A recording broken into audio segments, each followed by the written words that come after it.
माय माऊली नमस्कार. विविध महान संत महिमा ग्रंथ महिमा श्री संत तुका झाला कळस भाग चौथा कथासार विवाचन करत आहे. मागील भागावरनं पुढचा भाग सुरू. त्यांनी प्रथम भागनाथाचा डोंगर गाठला. पांडुरंगाची प्रत्यक्ष भेट व्हावी म्हणून त्यांचा जीव आसवला होता. आता तो भेटल्याशिवाय माघारी परतायचे नाही. भेट नाही झाली तर तेथेच प्राण सोडायचे हा निर्धार करून ते घराबाहेर पडले होते. 400 वर्षापूर्वीचा भामनाथाचा डोंगर जंगलाने व्यापलेला होता. मनुष्य वस्तीचा कुठेही माणूस नव्हता.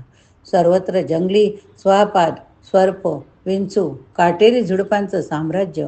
दिवसा ढवळ्या मिट्ट अंधार, मग रात्रीचा काळोख तर विचारायलाच नको. तुकोबांनी या डोंगरातील एक गुहा शोधली आणि तेथेच तिच्या ठिय्या मारून बसले.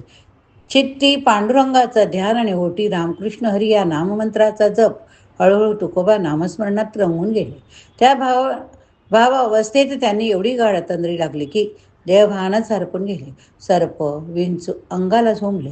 एक वाघही येऊन गेला, पण त्यांची तंद्री ढळली नाही. 1 दिवस 2 दिवस 8 दिवस 15 दिवस निघून गेले. या 15 दिवसात तुकोबांना तहान लागली नाही, भूक लागली नाही, दिवस की रात्रींची भान उरलं नाही. ते एके ठाई देहमनाच्या पलीकडच्या अवस्थेत उन्मणी होऊन बसूनच होते. 15व्या दिवशी त्यांना विठ्ठलाचा साक्षात्कार झाला. तुकोबांना निराकार विठोबाचा साक्षात्कार झाल्यानंतर त्यांच्यात आंतरिक बदल झाला. विठ्ठल आपलासा झाला. ती आतही आहे आणि बाहेरही भरून आहे. इतकंच नाही तर जेथे जातो तेथे तो माझा संगती आहे या अनुभव त्यांना येऊ लागला. तुकोबा मग आनंदातच विरून गेले. घर दार देह मन सर्व जाणीवांपासून ते वेगळे होऊन गेले.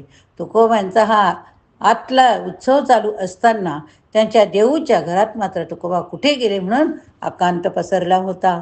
तुकोबा 1-2 दिवस घरी परतले नाही तर आवळीला वाटलं की गेले असतील इथेच कुठेतरी आसपास. विठ्ठलाच्या नादात जीव रमला असेल, पण येतील. जाऊन जाणार कुठे? देवासाठी वेडवलेल्या माणसाला बळजबरीने ठेवून तरी काय होणार हो? कोण घेणार? पण आवळीला भ्रम खोटा ठरला आवळीचा. आता 8 दिवस तरले तेव्हा आवळी बेचैन झाली. तुकोबाच्या अलीकडच्या काळातील जगावेगळ्या वागण्याने त्यांचं घरात किंवा गावात राहणं आवलीच्या जीवाला घोर लावलं नव्हतं हे खरं, पण त्याचं नसणं मात्र आवलीला जीवघेणं वाटू लागलं. तुकोबांना तिने गावात, नदीकाठी, देवळात, इंद्राणीच्या डोहात जेथे शक्यता होती तेथे सर्वत्र शोधलं, पण तुकोबाचा कुठे ठाव लागला नाही. हे पाहता आवळी सैरवैर झाली. तिच्या काळजाचे ठोके चुकू लागले. मग तिने दिसेल त्याच्याकडे तुकोबा दिसले का म्हणून विचारपूस करू लागली. सुरू केली विचारपूस. आवळीने धाकट्या धीराला कानोबाला तुकोबाचा शोध घ्यायला पिटाळलं, पण तुकोबाचा कुठेच पत्ता लागला नाही. एरवी कजाग ढालगज समजली जाणारी आवळी पतीचा शोध लागे ना म्हणून खूप कासावीस झाली. तिचे प्राण कंठासी आले आणि ती लहान घ्या पोरासारखी तुकोबा सापडत नाही म्हणून हंबरडा फोडून रडू लागली. मोठी भावजाई रडकुंडीला आलेली पाहून कान्होबाच्याही तोंडचं पाणी पळालं. गावातील काही लोक तुकोबाच्या शोधास लागले. कान्होबांचा कयास होता की तुकोबा नक्की भंडारा किंवा भामचंद्र डोंगरात निवांतपणे एकांतात बसलेले असणार, पण 15 दिवस अन्न पाणी नसताना हे कसं शक्य अशी शंका त्यांच्या डोक्यात आली. पण या शंका कुशंका शुभ अशुभ कल्पना बाजूला सारून कान्होबा प्रथम भंडाऱ्या डोंगरावर गेला. भंडाऱ्याचा कानाकोपरा त्याने तुडवला, पण तुकोबाचा तेथे ठाव लागला नाही. मग तो भामचंद्रावर गेला. तेथे कानाकोपरा शोधला. शेवटी तेथील भुयारात जाऊन शोधायचं ठरवलं. खूप कष्ट पडले, काटे कुटे बोचले, विंचू सापांना टाळावं लागलं. शेवटी कान्होबा भुयाराच्या तोंडाशी पोहोचला. आत शिरताच समोर तुकोबा तेथे जमिनीवर ध्यानस्थ बसलेले दिसले. कान्होबाने सर्व प्रकार ओळखला. त्याचा कयास खरा ठरला. तुकोबांना जिवंत स्थितीत पाहून कान्होबाचा ऊर दाटून आला. त्याने तुकोबांना आर्त स्वरात साथ घातली. कान्होबाची साथ ऐकून तुकोबा तंद्रीतून बाहेर आले. तुकोबाने डोळे उघडून एकदा कान्होबाला न्याहून पाहिलं. त्यास स्नेह आद्र स्वरात कान्होबा अशी साथ घातली. कान्होबाने मग अनावरपणे तुकोबाला मिठी घातली. हुंडके देऊन दादा दादा दादा असा उच्चार करीत आपल्या देव वेड्या मोठ्या भावाचं निर्व्याज निष्पाप निष्कलंक अस्तित्व आपल्या डोळ्यांनी पिऊन घेत होता. आपल्या कवेत आकाश घट्ट मिटवून घ्यावं असं तुकोबांना तो आपल्या मिठीत कवटाळून घेत होता. तुकोबांनी मात्र भाव विवश न होता शांत चित्ताने कान्होबाला शांत केलं. म्हणाले, कान्होबा, अरे रडतोस कशाला? मी का कुठे दूर होतो? विठोबाच्या संगतीत होतो. त्याने इथे बसलो. तो भेटला. बोलता बोलता बोलत बोलत बसलो. त्याला असं एकांताचं एकटं भेटावं लागलं. लोकांच्या गर्दीत तो कधी हाती लागतो का बाबा? कान्होबा तुकोबाचं बोलणं ऐकत होता. म्हणाला, दादा, 15 दिवस तुम्ही इथं येऊन बसला. येथे साप, विंचू, स्वापान आहे. भीती नाही वाटली, त्रास नाही झाला, अन्न पाण्याशिवाय 15 दिवस कसे राहिले? या तुकोबा म्हणाले, कान्होबा, अरे साप विंचू आले, वाघ लांडगे आले तरी ते काही आपले शत्रू आहेत का? मग ते आपल्याला कशाला त्रास देतील? अन्न पाण्याचं म्हणशील तर विठोबाच्या विश्वात अन्न पाणी लागत नाही रे बाबा. तेथे देहाला ठावच नाही, मनाला ठाव नाही. तेथे काय विठ्ठला विना दुसरं काही नाही बघ. मग कान्होबाने तुकोबांना हाताशी उठवलं. म्हणाला, घरी वहिनीत मुलं सारे तुमच्या जाण्याने थांबवलेले आहेत. आता माझ्या संगतीने घरी चला. तुकोबांना आता स्वतःची म्हणून काही इच्छाच उरली नाही. कान्होबा म्हणता म्हणून त्याने त्याच्याबरोबर देऊची वाट धरली. आवळी डोळ्यात प्राण आणून कान्होबाची वाट पाहत होती. ती काय खबर आणतो तो ऐकण्यासाठी ती जीवाचे कान करून ऐकण्यास उतावळी होती. कान्होबाच्या पाठोपाठ संतपणे तंद्रा अवस्थेत चालत येणारी तुकोबाची प्रसन्न मूर्ती पाहून आवलीला जो आनंद झाला तो गगनात मावेना. तुकोबांना पाहून आवली सद्गतीत झाली होती. दाराशी येताच आवलीने तुकोबाच्या पायांना मिठी घालून फुंदून फुंदून रडू लागली.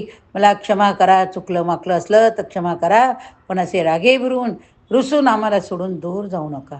तुकोबाने आवलीला हात धरून उठवलं. सात्वन पण मोठ्या गोड शब्दात म्हणाली, आवले, मी का कुठे दूर गेलो होतो का? मी तुझ्या रागेवरून गेलो नव्हतो. मी माझ्या विठुरायाला भेटायला गेलो होतो. तो काही साधा सुद्धा हाडामासाचा माणूस आहे होय? तो म्हणजे सावळे परब्रह्म. त्याला सवडीने भेटायचं तर वेळ काळ नाही का लागणार? पण आवडे, मी देव भेटायला भामचंद्रावर गेलो. तो मला तेथे भेटला आणि म्हणाला, तू क्या? अरे, मी तुझ्या जवळच आहे, तूच विसरलास? यावर आवलीने श्री सुलभ प्रश्न तुकोबास विचारला. मग आता पुन्हा कुठं दूरवर जाणार नाही ना? तुकोबा तिला समजवण्याच्या सुरात म्हणाले, आवले, अगं, जन्मजन्मांतरानंतर विठोबाची भेट झाली. त्याचा यावर विसर पडू नये म्हणून त्याला तर नित्य भेटावंच लागेल. पण त्यासाठी आता वारंवार जावं लागणार नाही. आवली तुकोबाच्या ह्या उत्तराने समाधान पावली. आवलीला विठ्ठल अशी देणं घेणंच नव्हतं. तिच्या दृष्टीने विठोबा तुकोबा हेच ते चालत बोलतं दैवत होतं. तिच्या संसारातील रामरगड्यात तिला तुकोबाशिवाय दुसऱ्या तिसऱ्या कुणाशी लुडबुडच नको होती. कोणत्याही स्थितीत तुकोबाशी तिला अंतराय नको होतं. विश्वव्यापी पांडुरंगाने ज्याला सख्यत्वाने हृदयाशी घेतलं, ज्याच्या हृदय संपुटात घर केलं, त्याच्या अलौकिक श्रीमंतीचं मोजमाप कुणी करावं? कुबेराची श्रीमंती जेथे निस्तेज ठरेल, कल्पवृक्षाच्या श्रीमंती पुढे ठेंगणा दिसेल, असं ऐश्वर तुकोबांना विठोबाच्या निराकार स्वरूपाच्या भेटीतून लाभलं होतं. त्या निराकाराला तुकोबा शरण गेल्याने आता लौकिकातल्या कणभर स्वामित्वाचीही त्यांना गरज उरली नव्हती. दुसरे दिवशी त्यांनी सावकारीची, मालकी हक्काची, स्वामित्वाची मिराज असलेली सर्व कागदपत्र बाहेर काढली. त्याला गहाणपत्र होती, खर्दीकत होते, उधारीच्या येण्याचं दस्तावेज होते, आणखी काही बाई होतं. तुकोबांनी कान्होबाला बोलावलं. त्याच्या पुढ्यात साऱ्या दस्तावेजाचे बाडविस्तार दिलं. म्हटले, कान्होबाई, सारी खर्दीखताची, गहाणपत्राची, उधारीची, बाकी येण्याची कागदपत्र आहे. दुष्काळाने होण्याचं दोत कसं केलं हे तर तू प्रत्यक्ष पाहायला अनुभवलं. दुष्काळाने अवघा माणूस खंगून डुवाळा झाला. त्यात अनेक माणसं गेली, सर्वनाश झाला. त्यातून उभं राहण्यासाठी त्याला खूप कष्ट पडणार आहे. आता ह्या कागदपत्राचा आपल्याला काही उपयोग नाही.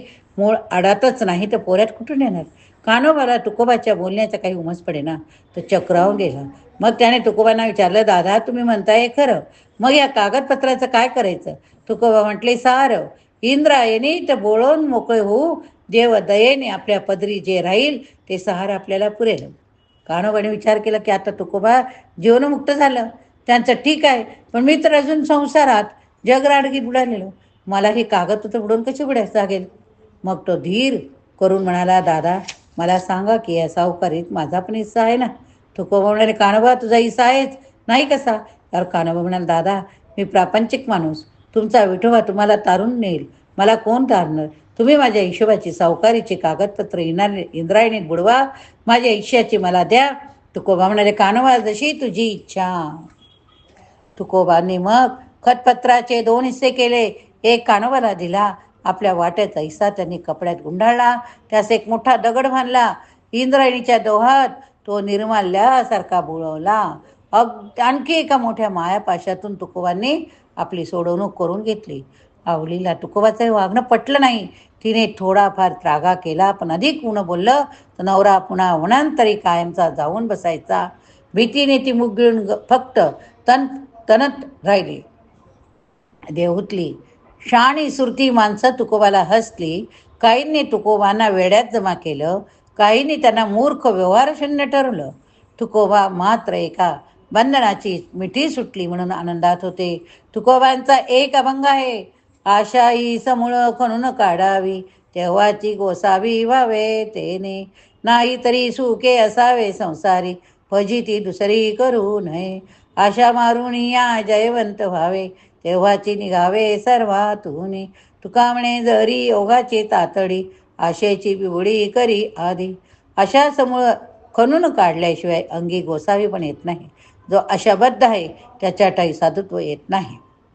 ज्याला हे शक्य नाही त्याने संसार हेच सुख मानून खुशाल जगावं. केवळ भगवंताशी एकरूप होण्याची, त्याची भेट होण्याची आस धरून तो योग येत नाही. त्यासाठी तातडी करूनही उपयोग नाही, कारण आशेचे बीज नष्ट केल्याशिवाय अखेर काही साध्य होत नाही, असं तुकोबा स्वानुभवाने सांगत आहे. तुकोबा स्वानुभव घेतल्याशिवाय काही बोलत नाही. आधी केले मग सांगितले असा त्यांचा स्वभाव. म्हणून त्यांच्या अभंगातील असंख्य काव्यपंक्ती सदा सर्व काळ सत्यवचने ठरली, बोधवाक्य ठरली. तुकोबांनी इंद्रायणीत खतपत्रे बोळवून द्रव्याची आशा समूळ नष्ट केली, पण आशा ही अनंत रूपे धारण करून मनात घर करून असते.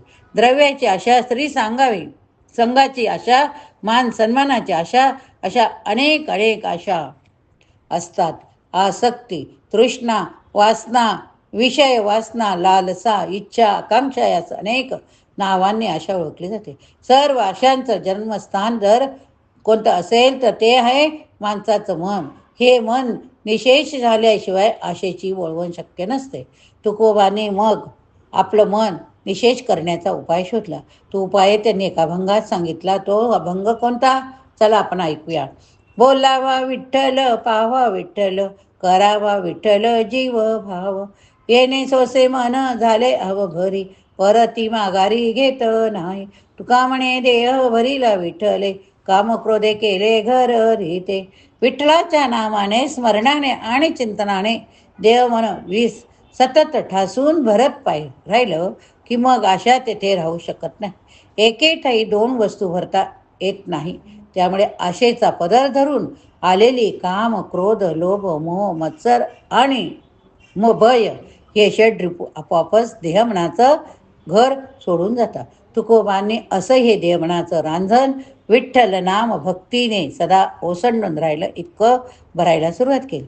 तुकोबा वारकरी होते. त्यांचं घरानंच वारकऱ्यांचं होतं. ते संस्कार त्यांच्यावर जन्मापासून झाले होते. त्यांनी मग या संप्रदायाचा साधन मार्ग आचरायला प्रारंभ केला.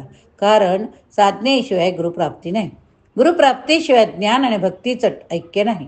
त्याशिवाय सगुण निर्गुणाचा प्रत्यक्ष अनुभव नाही.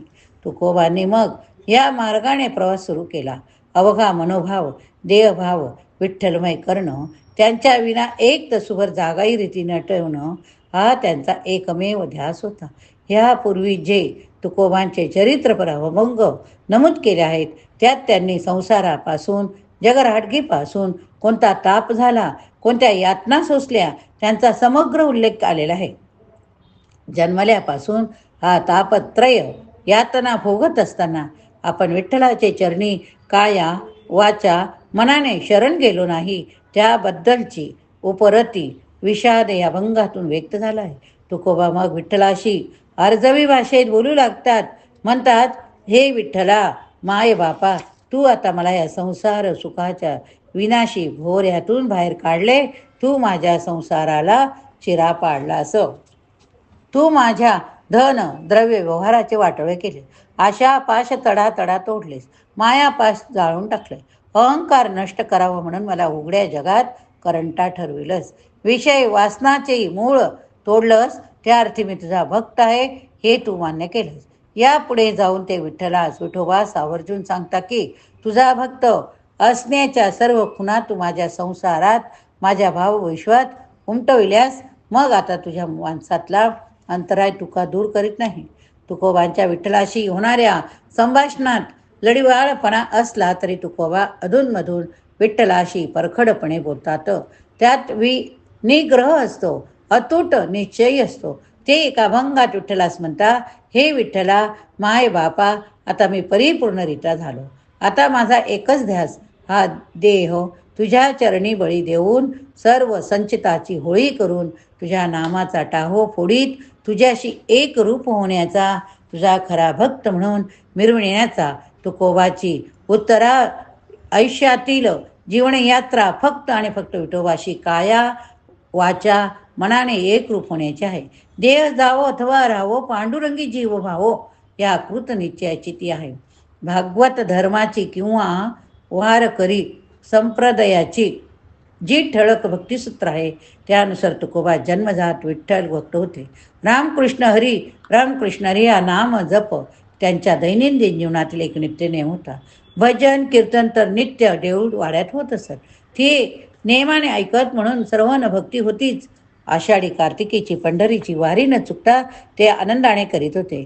एकादशीच व्रतही त्यांच्या घराण्यात परंपरागत सुरूच होतं. राहिलं होतं ते ग्रंथ वाचन, परोपकार, संत सेवा, पांडुरंगाचं अष्टप्रहर, जाता येता उठत बसता कार्य करता भोजनी शयनी असं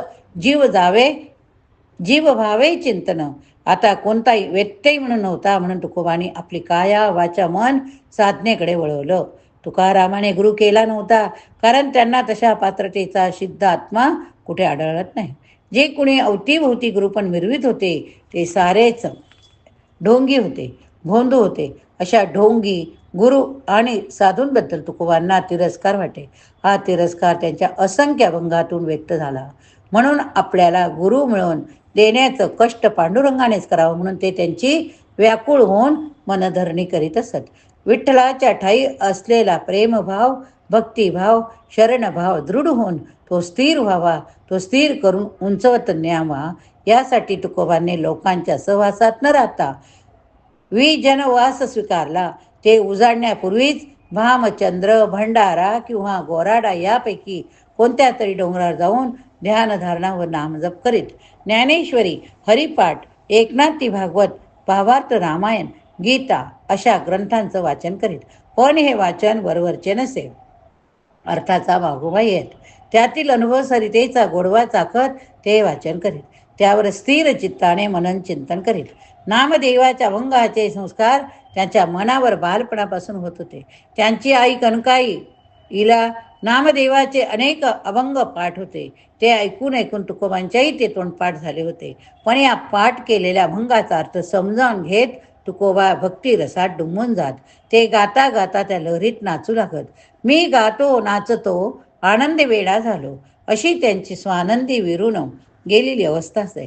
एक प्रकारची ती मुक्त अवस्थाच म्हणायची. या विजन वासाच्या काळात तुकोबांचं पशुपक्ष्यांची, वृक्षवल्लींची, सभोवतालच्या चराचर सृष्टीशी अतूट मैत्र जुळलं. ते त्यांचे सगळे सोयरे झाले. रानपक्षी त्यांच्या अंगाखांद्यावर बसून गुजगोष्टी करू लागले.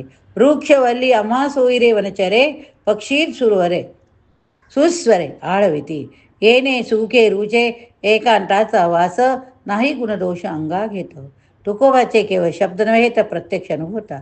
कारण नीरवतेतही पक्ष्यांचे जे सुस्वर त्या एकांतात घुमत असत त्या नाद माधुर्याने मनाशी खूप चांगला संवाद होत असे आणि मनाशी झटझटून वादही घटत असे. सूर्यास्तानंतर तुकोबा विजनवासाच्या आनंदातच देऊळवाड्यातील विठ्ठल मंदिरात येत.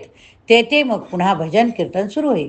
एकादशीच्या रात्रभर भजन कीर्तनात दंग होऊन तुकोबा आनंदभरे नाचू लागत. पुढे मग चला पुढच्या भागात बघूया. हरे नमः. श्री तुका झाले कळस. हरे नमः. पुंडलिक वरदारी विठ्ठल. ज्ञानदेव तुकाराम महाराज की जय.